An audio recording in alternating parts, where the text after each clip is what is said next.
I must say that to toil in this field for 20 years and survive that 20 years and be able to come here and celebrate or commemorate your achievement is quite a great thing. I was one of those people who were part of this process from the beginning. In fact, before PSCBC, I was part of what they used to call the Central Chamber. I was probably the youngest unionist in that Central Chamber, and then we then established the PSCBC. Obviously, at the Central Chamber, we had, I don't know how many unions. You needed like a stadium to accommodate all unions that were operating within the public service at that particular point. And obviously that kind of arrangement could not really yield any result, because if you are going to negotiate with 20, 30 parties, you can imagine the kind of environment that was. When the PSCBC was established, obviously the level of representation shrank a little bit, which made it easier for negotiations to take place. And over the years, we have seen PSCBC evolving from an institution that simply deals with meager issues to an institution that is formidable, an institution that is really shaping the public service.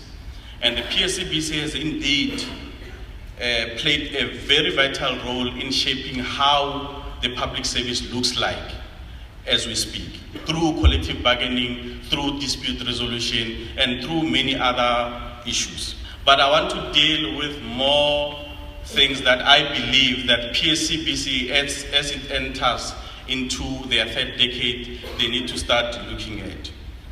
PSCBC as an institution needs to evolve beyond labor relations. It has to be an integral part of this society, of this country, of this nation, in shaping, elevating poverty, and dealing with the side issues that we are experiencing on a day-to-day basis. And we may say that there's been a lot of achievement, and I acknowledge there's been a lot of achievement. But in the same process, bargaining itself has resulted in many losses for the public servants.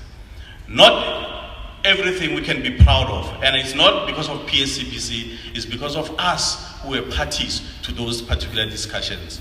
We have at times signed collective agreements that are detrimental to the public servants, at times taking away the rights and privileges and interests of public servants, and at times really one would say that you would be ashamed of some of the agreements that we have signed. But the circumstances then obviously dictated that certain concessions had to be made. Now the question is that, what do we do from here? How do we make sure that the public service becomes what we envisage it to be? But for us to be able to do that, we need to know the kind of public service that we want. And us as parties, as unions, never mind the employer. The employer, they've got the responsibility, they are paid for that responsibility. But unions, we've got far much greater role to play in terms of how the public service should look like. The rot in the public service is happening under our watch. I don't believe that corruption, things like corruption, are only the responsibility of the employer, but they are the responsibility of unions. We need to start bringing in ethical leadership, ethical conduct within the public service. Because of the public service is supposed to be the leader, the employer of choice. You need to be an employer of choice. For you to become an employer of choice, you are guaranteed that you'll be able to attract the necessary skills and retain those particular skills. However, the environment as it stands is not conducive for anybody to perform at the optimal level. We have seen the public service, the government is no longer employing, the public service institutions are falling apart. Recently, the South African police has announced that they are not going to fill 3,000 employees, with police officers who are outgunned, short-staffed. They are running for cover. How do you expect them to protect the communities? So this is not the public service that we envisage. We want a public service that we can all be proud of. But for us to be able to do that, we need partnerships. And this is where I believe that PSCBC needs to start playing that particular role. Because we cannot just watch from the periphery when we see that the public service is falling apart and not do anything about it. Yes, going to the PSCBC, negotiating salaries and all that, it's a good thing. That is our responsibility. But at least I want my members, when they go to work, they can have tissue in their toilets. Because the mere fact that you got 7% and you don't have running water, you don't have tissue, you don't have proper sanitary facilities, is not going to help. How do we expect people to perform optimally under those circumstances? So our role needs to be expanded beyond bread and butter issues. We need to shape the public service in such a manner that we can all be proud of.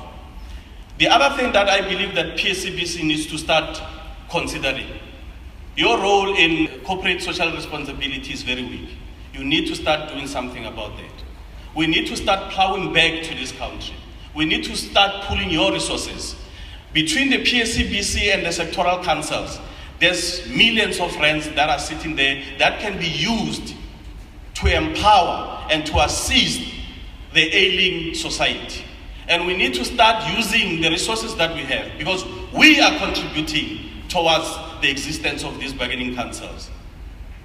We need to go overseas less often and rather channel that money to give bursaries, to buy sanitary pads for kids, shoes. There's a lot of needs in this country. We have seen the world. The world has nothing more to offer for us. Our concentration, let it be in the country. Thank you very much.